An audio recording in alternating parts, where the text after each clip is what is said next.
Welcome to DVC Alumni, where every story inspires the next. The Alumni podcast where you get to hear the inspiring stories and transformation that DVC has had to offer its alumni. And now, on with the episode. Hey folks, this is Charlie Daly here, your alumni manager here at DVC and the host of DVC Alumni, where every story inspires the next podcast. And I'm doing this as a little extra intro for Tiffany Rhoe, as I said in the previous episode. I think with the kind of the state of the economy and the fact that everybody's kind of getting a little nervous about stuff, there's still some really good opportunities and good information out there that you can use to find yourself some work or find yourself what your next gig is. And Carla covered some of it, but Tiffany covered a lot of it that she used as a recruiter.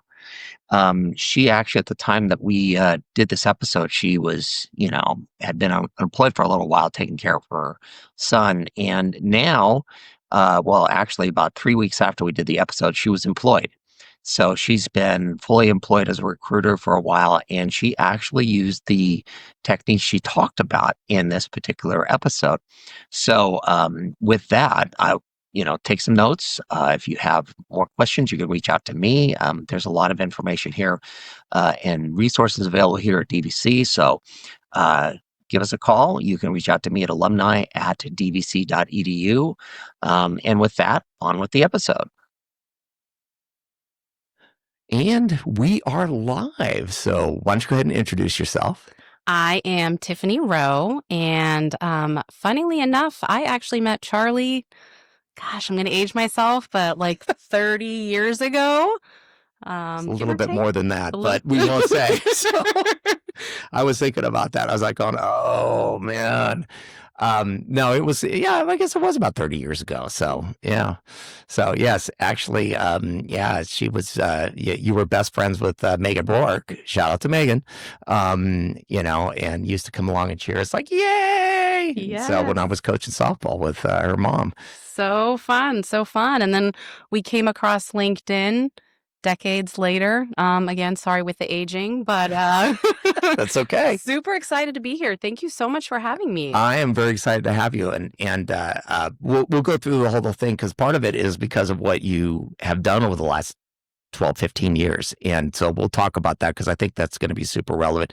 But first, let's talk about you grew up here in Pleasant Hill. I did. And take it away from there. Yeah, absolutely. So born and raised in Pleasant Hill.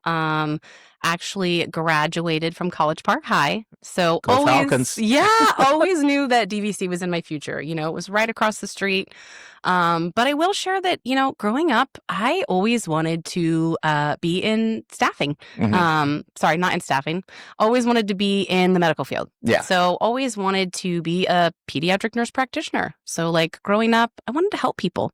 Mm-hmm. Was like really excited about what that looked like. So, went to school, graduated. And then I took some classes at DVC, really just, kind of the basics, English, did a fun kickboxing class. Oh, really? Okay. Yeah, had some fun there. And then, I knew I didn't have the opportunity to go to a 4-year college. It's not something I could afford or my parents could afford. And so I was okay with that. I knew that, the nursing is where I wanted to be. And so after a few classes at DVC, I went out to study for medical assisting. So got into that, went to Western Career College, which I think actually now is Carrington College. Yes, and it's right next door to College Park. Yeah, that's so funny. I loved it. It was a really fun program. I got in. I was like, okay, this is my start. It was great. But then unfortunately, after I graduated, getting a job was really hard. I had my medical assisting certificate, and that was great, but I didn't have the experience. So started looking for opportunities, and I got to join at a dialysis center. Kind of worked at like a patient ward in the front, just, doing some admin. And then I had the opportunity to become a patient care technician, which is essentially like taking people on dialysis, taking them off, monitoring them, with the assistance of an RN. First couple weeks, I realized how hard it was. I had no idea, as I developed these relationships, how hard it was going to be to see somebody come in for their treatment a couple times a week and then not show up. couple days in, I watched somebody code Oh. and white sheet over and being rolled out. And at that moment, I was like, wow, this is not, I knew it was going to be hard, but I didn't know it was going to be that hard, Mhm. And so I did that for about 18 months. And then I had the opportunity to work for a cancer center as an actual medical Oh, assistant, man. which again, I knew it was going to be hard, It was gonna be hard, and then it's like, "Oh." but it was much harder. So, and I went to school. I paid this money. I really wanted to go through with this and really work as a medical assistant. So, got in. I got to do the blood draws and the injections and patient check-ins, and even got to assist with some bone marrow biopsy procedures, which was a little, Ouch. yeah, like scary. But again, it was those relationships. We've had these patients that would come in 2 or 3 times a week. And one patient I remember specifically, younger mom, probably mid-20s, had 2 young kids. And one day she just didn't show up for her treatment. Oh, man. And that was the moment that I said, this is not for me. Every loss was a personal loss for me. And I couldn't do that. It wasn't the joy of helping people that I wanted. I had this mentality of like, I want to help people, and how do I leave them better than I found them? Mhm. And I felt kind of helpless. Like, how am I helping people? It was just too hard. John Madden, this will sound like a strange story, but it's similar. It's like he's quit coaching because for him, it wasn't about the winning anymore because he loved winning. Everybody loves winning, right? For him, he just couldn't deal with the loss anymore. You lose a game, and this is, losing a game is just losing a game. It's not like losing a friend, that's essentially what you were doing. But yeah, for him, it was just he could not cope with losing anymore. And so he says, I just can't do this. No, and I think it was really hard for me because my whole life, this is what I wanted to do. I know I said staffing. That was just me being nervous talking. But my whole life, I wanted to be in the medical field. I wanted to be a nurse. I wanted to make a difference. So I was in this place where I'm like, paid this money my own. I did this. I went to school. This is what I wanted to do. What now? Like, Yeah. now I have to change careers. Now I have to change focuses. Like, what does that look like? So took a little bit of time off, did some admin work, and then I kind of fell into staffing. I How did you got, do that? really funny story. Thank you to my stepmom, who actually knew somebody that was looking for somebody to work at a front desk for a staffing company. Um, and so I still wasn't sure at that point what I wanted to do. So I took the job working at the front office, checking candidates in, doing payroll, kind of got the opportunity to start working as a staffing consultant. So interviewing people and helping them get prepared for their interviews with our clients, sending them out to jobs. And then I would say it really hit me about a year into staffing. I had found a role for a candidate, and they had come back to me 2 days later and brought me flowers and brought me some cupcakes. Very sweet gesture, but I said, you didn't have to do this. I'm so happy for you. The client says you're doing great. We're so excited. And they looked at me and they said, thank you for taking a chance and for giving me this opportunity. Not only did you help me find a role and my next career, but you helped me put food on my table. And in that moment, I was like, yes, this is it. Like, this is the impact that I can make. This is, helping better people, helping make a change, different from what I imagined myself doing, but still so impactful. And I can remember like that, like it was yesterday. And so that was the moment that I was like, okay, this is for me. And so here I am 15 years later, still Mm. in staffing. And I've stayed because I love that. Yeah. So you really had this. So for you, it was not so much the being a nurse. It was more about you love helping people, and so because usually we find that itch to scratch, we go, oh, it must be nursing, or it must be being a doctor, and you really had to find out that there's a hard side to everything. Absolutely. And I mean, to your point, it was the helping people. I've always been the nurturer. Like I worked in daycares and preschools, throughout high school. Always loved kids. And so I was like, kids and helping people, pediatric nurse practitioner. Like it was a puzzle. It seemed to fit so well together. But again, I found staffing, and it, I did not grow up saying I want to be in staffing. regardless of what I said earlier. It happened. And I'm so glad that it did, because I have worked for some amazing companies and had some great leadership. And I'm really grateful to be where I am today because of those opportunities. That's outstanding. So let's talk a little bit about that kind of journey through because you started off with the staffing agency, and that was Express Employment, I think. Express Employment, Yes. yeah. And actually, I know Shelly, I think, is the owner. So she's fantastic. Absolutely. So yeah, if you're looking for a temp service, shout out to Shelly and Express Employment. Um, so you started there, and you got the bug. Yeah. You figured out this is going to be my happy place. And so talk us through the rest of kind of your journey as you went through that. Yeah, absolutely. So I started with Express, and then I went on to Select Staffing, which is where I spent a big chunk of my career. So came in as a personnel supervisor, which is recruiter. They call them all different kinds of things. It was just me and my boss, Kai. It was a really small branch. We worked together, started to grow the team. Then I had the opportunity and was promoted to branch manager. Oh. And then again to area manager. So super fun. First year as branch manager, I had an amazing team, and we grew our branch 120% year over year, which Oh my was goodness. amazing. 3 years of President's Club in a row. We just had an amazing team. I was there for almost 7 years. Absolutely loved it. But I had great leadership. And in order for me to move, they had to move. And so it was one of those things where, my boss and his boss both knew that unless they left, there wasn't that next opportunity. And so I made a really hard decision to move and to go on to another opportunity with Volt, which was very different. I supported my leader, Joan, who was a VP. And we had about 12 offices across 7 states. So very different. So it was really cool because I've always been in California. So learning all of these labor laws and how different everything is in different states. California is much more strict when it comes to those employment laws. So in order to kind of help interact with all these different offices, you actually had to learn the labor law in every place where there's an office. Is that right? I didn't have to learn it specific. We had HR partners, but I had to know about it because what I was doing was supporting those offices and ensuring they had the recruiting plans, ensure that they were up and ready and had those pipelines to support whatever business they had. And business was different in every state, right? Mm-hmm. And so I think for me, that was the big challenge, but also really fun because everything was so different. And learning to work with those different businesses and working with all of those teams and really helping them grow was super fun. It was a really, really exciting opportunity. But the travel was fun until it wasn't fun anymore.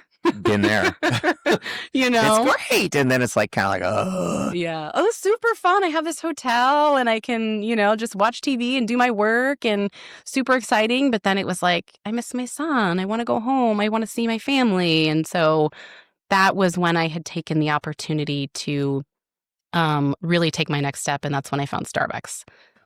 So everybody's going to want to hear about that. So you went from Volt to Starbucks. And so what was that transition like? Well, I knew I wanted to work for Starbucks. I really got to that point where I was okay, this travel's not for me. And where do I want to be? And where's the company that I want to work for? I'm ready to find my career. So I started, researching companies, figuring out what their cultures were, what their values were, what aligned with what I was looking for, right? And so one of my best friends, she worked for Starbucks and she was a district manager and she always said amazing things about the company. And in my last role at Volt, funnily enough, when I wasn't traveling, I had the opportunity to work remotely. And I would always find myself in a Starbucks. Some days I'd get in my car, Charlie, and I'd just show up at a Starbucks and I didn't even realize that's where I was going because I loved being in Starbucks. And so I was this is where I want to be. This is a company I want to work for. If the interaction as a customer is this great, hire me. Where do I sign on the dotted line? So applied for a couple roles. Didn't make much traction. And so I was it's time to really start that networking piece. So I connected with as many people as I could at Starbucks. My last manager, Jody, I kind of stalked her. I I'm sure she'll admit that. I reached out over and over again. We had these connections. I think probably it was like 5 or 6 months we connected, having these conversations until something came to fruition. And so super excited to join that team. I was like, this is where I want to be. Loved the culture, loved the team, the environment, everything about the company. And really, I thought that's where I was gonna, retire. My goal was to start as a recruiter and grow my way up through the company. But unfortunately, I got laid off. Oh, And that was a really hard hit for me, in more ways than one. First of all, I was like, this is it for me. I don't have to look for a job again. This is where I want to be. I'm going to grow. People would say, where are you going to be in 20 years? And I would say, here. I don't know what I'm going to be doing, but I'm going to be here because this is where I want to be. So back to that, like, okay, I have to start over again. Timing was rough too. I had bought a house. I think I signed my closing docs like 2 weeks before I had gotten laid off. So it was ouch. like, okay, this is going to be rough. How do I navigate this? You So know? yeah, so uh well, let's take a moment to talk about that because I know I've been laid off a few times, man, and it can be um soul crushing, because I know when I've had it happen to me, sometimes it's been like, yeah, that's fine, I'll go find something else, and then there's been times where it's just like it was kind of like this is my forever job, and then now I'm pounding the pavement, and it's you got to take that time to kind of regroup. So what was that time period for you like? It was a busy time. Again, I just moved into my house, and so I was like, okay, this is a hard hit. I actually got the call on my son's 10th birthday, so that was just like, insult to injury, right? It happens, and so I just took some time to think about like what's next. Like, left the company in great terms, had nothing but good things to say about them, but I had to figure out what was next. But I didn't want to rush into that because for me, that was where I was going to be. That was my career. I didn't want to go find a job for the sake of having a job. So really for me, I had to think about that. It was an opportunity for me to get settled into my house, an opportunity to spend some time with my son during the summer, which was great because, I'm Yep. not a teacher, so I don't get that summer off. Yep. Usually I'm working. So he was really excited about that. But for me, I knew I still wanted to be in staffing. I still wanted to help people find their roles. And so, I updated my LinkedIn. I started, putting feelers out there, but really took some time to figure out what that next step was because I wanted to make sure it was the best career move for me. Okay. So, and we're gonna come back to that because I know, like, when I was not this position, but the position before is like I was using my LinkedIn profile at that point to move um that particular career forward, but it wasn't like something to move me forward. Hmm. And when I left that company, it was like one of those things like, oh, okay, I basically had neglected my LinkedIn for what I really needed to be using it for. So, but we'll get back to that in a minute. So then you decided, okay, now it's time to kind of get things going, and you've had a busy fall. I have. So spent the summer with my son. Unfortunately, kind of as summer was closing out, my mother got sick. And then shortly after, my brother was involved in a serious mountain biking accident and broke his neck. Very grateful he was okay, not paralyzed, anything like that. But that was like okay, this is going on a pause again, and I need to take this time to be with my family. My mom passed away in December. And so that was, a very hard time for me. It was the holidays. Mm-hmm. And so I took that time to be with my family. My mom was in Portland when she was sick. My brother and sister are both in Portland. So for me, it was just about spending that time with family, and taking that time to be with them during a time that was difficult, not just emotionally, financially, like all of the things, right? Everything that I was experiencing was kind of just coming together. And I had to take a moment to say, okay, what's next? And how do I navigate this? Because it was a lot of challenges, like all in one space. And so really spent that time with my family. And then come first of the year, I was like, okay, now we're in this place where things aren't as slow. November, December, you don't see a You, lot of hires. Nobody's going to talk to you. Yeah. It's And just, so like, I know that it's like here at the college. It's like everything stops. And I know back in the days when you're looking for work, anything after October 31st, October's a little dicey. Anything after that, nobody's going to hire you. It's like, hey, give us a call in January, you know? Yeah. But that didn't mean that I couldn't put the work in, right? Mhm. So to your point about the LinkedIn, it was like I had to start making those changes, making those connections, doing those introductions. But really, I would say January is where I hit it really hard as far as what am I going to do differently? There are so many jobs out there to apply for, but there are 10 times, 100 times as candidates. And so it's like, how do you set yourself apart? So we're gonna now move on to that section because I think this is really important. This is part of the reason I was so excited about having you come in here. Is I wanted to talk a little bit about kind of because you've been on both sides of the I'm looking for a job, right? You're looking for a candidate, and then now you're looking for a job. So when you were a recruiter, did you use LinkedIn a lot, or how did you? Absolutely. So definitely on LinkedIn, connecting with candidates. We set up pipelines, use LinkedIn Recruiter, connecting with candidates. And so I know how important that is. But I also know the amount of in-mail that you get, right? Yes. There, especially working for a name like Starbucks, right? There were constantly candidates reaching out saying, hey, I want to work for Starbucks. Hey, I want to work for Starbucks. And so we had a process, and I would share with them what that looked like, so that they understood what that process looks like. I can't give you the name of a hiring manager and send you through, but I can encourage you to search on LinkedIn and connect with people and apply and send those messages because that's how I got my opportunity at Hmm. Starbucks, right? And so knowing that, like as I go in, I'm like, oh man. And it's so funny because I've been doing this for 15 years and I was like, okay, my resume is great. And I was like, but is it? Like, Hmm. I've been doing this. And so I'm like, what am I not seeing that somebody else could be seeing? Because I'm so used to doing it for other people, but doing it for myself, I was like, I can't do this. Like, so it was just interesting to be in the other seat when I've been on the other side of it for so long.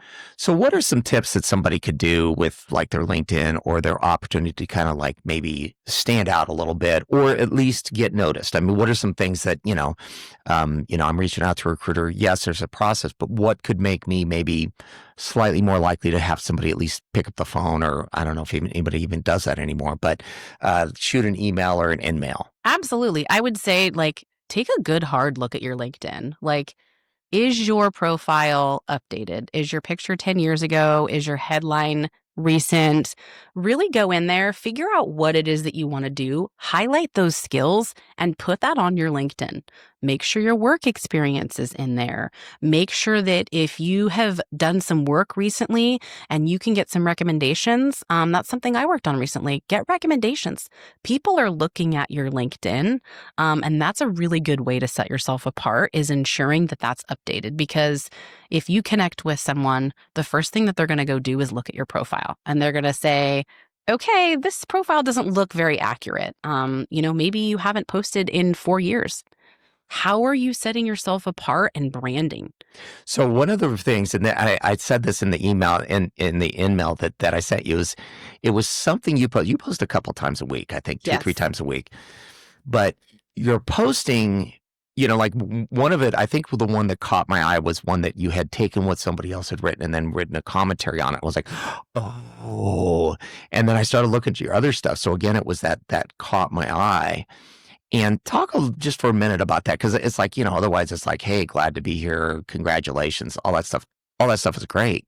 But I think having some sort of something to say is probably. Absolutely. How are you creating value? Right? So, what are you sharing that other people in your network are looking at, whether it's a candidate or a hiring manager? Because if you look, everybody that you're linked in with, they can see when you comment. So, if you comment on something of mine and you're connected with 17 hiring managers, they're going to see that and they're going to look at that comment. So, how are you interacting and sharing advice? Like, think about something that you've done in your career that's been impactful. How can you share that with your LinkedIn network? How can you congratulate someone on a job? Because at the end of the day, it's those relationships and that networking that's going to set you apart. If you're one of 300 applicants that just applied for a role on LinkedIn and you're connected with that manager and they've seen that you've been active on LinkedIn, Hey, I that's know going to, that name. I know that name. Wait, Charlie, Hmm. he posted that article about how to be proactive in LinkedIn. He shared some really good tips on how to apply for a job or how to set myself apart in an interview. Like, that's how you stand out. Well, mine would be what we have clubs here at DVC, and one of my favorite clubs, and I tell everybody about it, is the Cheese Club. And everybody laughs, and it's fun. But the thing that's amazing to me is these guys started it kind of on a lark.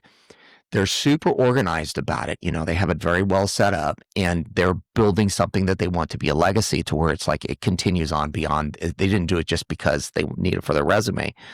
But again, it's fun, and it's probably the most somebody's going to give you a bad time about this, but it's probably the most popular club here on the campus. And I think that that's one of the things. I was talking to Josh, the guy who started it, him and another gentleman who's, this is going to kill me, but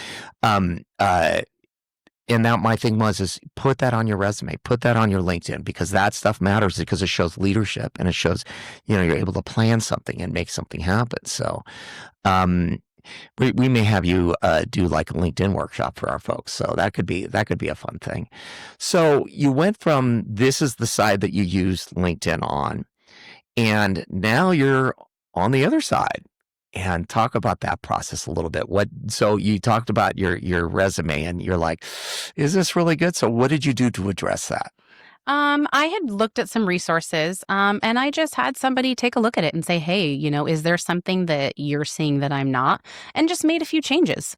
And then from there, it was really about the networking piece, because I know how many emails I would get working for Starbucks. And so I knew that these hiring managers are getting the same amount.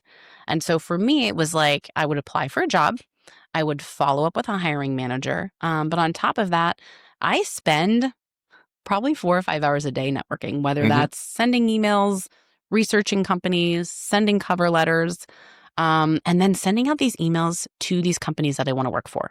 So doing a lot of research. Where do I want to be? Connecting with those managers, and it's not a one and done. Hey, my name's Tiffany. Here's my background. Okay, great. They get 1,000 of those messages a day. Sending a follow-up. And I'll tell you, it was getting a little bit discouraging, because probably over the last couple weeks, I'll say I sent out over 300 messages. But this last week or so, I was on my 3rd follow-up.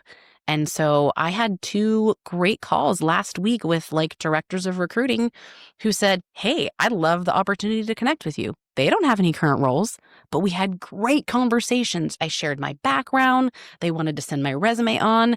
That had nothing to do with an open position. I didn't apply. It was being persistent and highlighting what I could bring to their organization and how I could be impactful, which resulted in that conversation, which will hopefully result in more conversations. So I'm a big believer in networking. I think it is a golden art, and there's a certain amount of science to it, but it's just, most of it is just, you got to be persistent. And so how did you determine what you bring to the organization? Because that's one of the things that I think too often it's like we go, well, I show up on time. Okay, that's great. That's a good start. But tell us, what process did you go through to kind of go, okay, what are my skill sets that I'm going to bring that's going to make you want to hire me? Absolutely. So I look at my resume, right? And I'm like, okay, I'm going on 15 years this year that I've been in staffing. So what I did was I said, okay, here's my 15 years. What are some of the things that I've accomplished? What are some of those highlights? Because again, you send an email, a message, it's really long. You don't want people to get lost in that first couple sentences. So finding some of those key pieces. And then I was really, really, when I was looking at the people that I was connecting with, I was being super mindful of the people that I was connecting with. So I was connecting with directors of recruiting, VPs of recruiting, looking at those companies and knowing what they were looking for.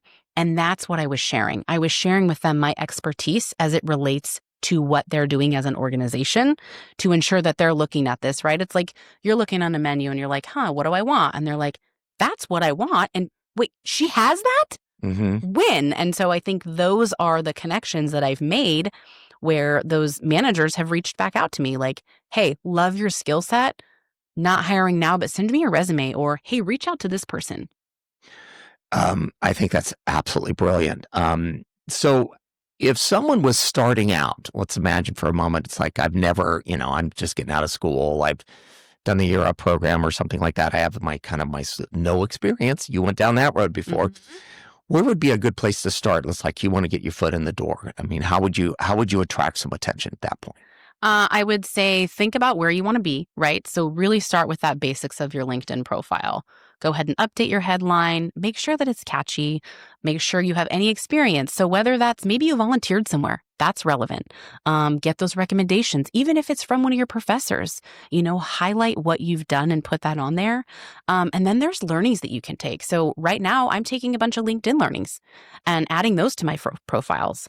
So whatever that you can do to make yourself shine. And then again, it's that networking. So if this is a field I want to be in, how am I connecting with people that align with where I want to be and doing those introductions, and then creating a presence on LinkedIn. Whatever value you can bring that people are going to start interacting with, have that name be known. I recently started doing Motivation Monday and Fun Fact Friday and, like hashtag Tiffany Talks, which at first I was like, I don't know how I feel Actually, about that's pretty that. good. But now it's like people are going to look for that, right? Mhm. And that's my hope is that there's someone somewhere, even if it's one person that's like, that was really impactful. I appreciated that. See, you're on a podcast because of that. So, Well, I guess it worked, yeah, I'll take it did. it. I'll take it. And it wasn't necessarily hashtag Tiffany, Tiffany, what was it, Tiffany Talks? Tiffany Talks. I added that afterwards. Okay. But I actually kind of like that.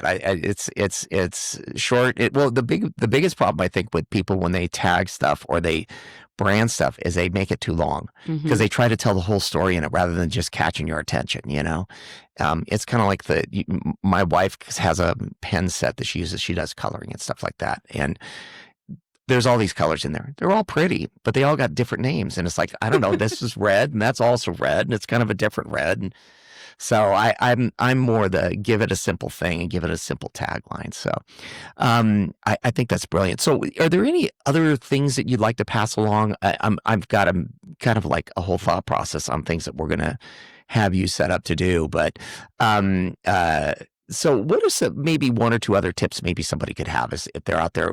I know persistence is going to be the one. So how long is it usually taking you to kind of turn over the stone as far as going from, okay, I need a job to, okay, you got an offer in your in basket? It's really hard to put a time frame on that. I think there's so many different variables when you look at that, right? What is your industry? What's the unemployment rate? And like how many people are looking in your field? Right now, I'm in talent acquisition, and a lot of the roles are remote, okay? Who doesn't want a remote role, right? So that's a lot harder to find than somebody who could be in a different field. So again, it's really hard to put a time frame on that, but I would say don't put all your eggs in one basket. Okay.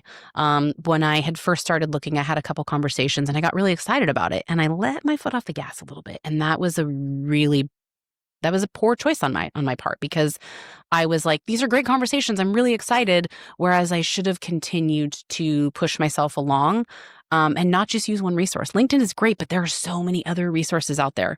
There's a platform called Welcome to the Jungle. Oh. I know. I had recently heard about it. My cousin had told me about it. Indeed, ZipRecruiter, like local colleges. There are so many things that you can do. And also, there are so many companies that don't post on LinkedIn. So, like, my suggestion is, what do you want to do and where do you want to work? Find your top 10 companies, set up career alerts. Because those are the companies that you're not going to have hundreds and hundreds of people applying. If you go on LinkedIn and see easy apply, sometimes I'll go on there and I'm just curious. The position was posted 40 minutes ago and there's already over 100 applicants because it's easy. They push a button. So like, it's not going to be easy to find your role. That's not to say don't apply for those roles, but you have to spread yourself all over different channels in order to get that next step. And don't get discouraged. I get it.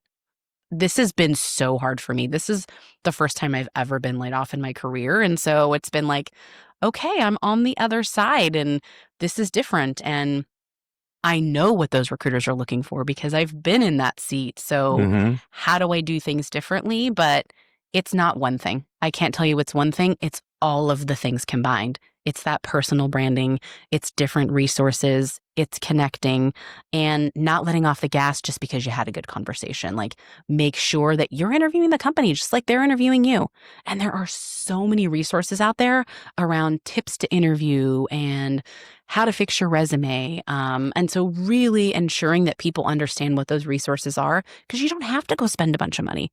There's a lot of resources at your fingertips that can help you to be successful and taking that next step. Well, and one of them is actually here at DVC. If you have taken one class, you're a DVC alum. And so you then are qualified for career services, which they'll help you with cover letters, with resume tips, with mock interviews, with all sorts of things. And so, yes, I mean, you're probably a little further along than a lot of people, but there are a tremendous number of resources here at DVC and at most colleges. You know, they have especially in the Contra Costa Community College District.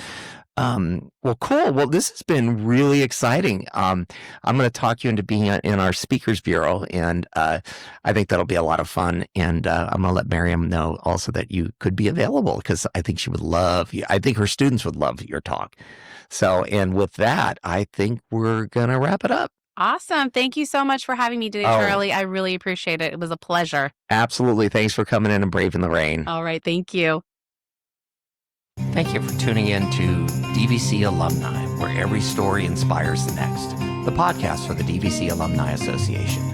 You can contact us at alumni@dvc.edu with any comments, and be sure to leave a like and subscribe to our podcast.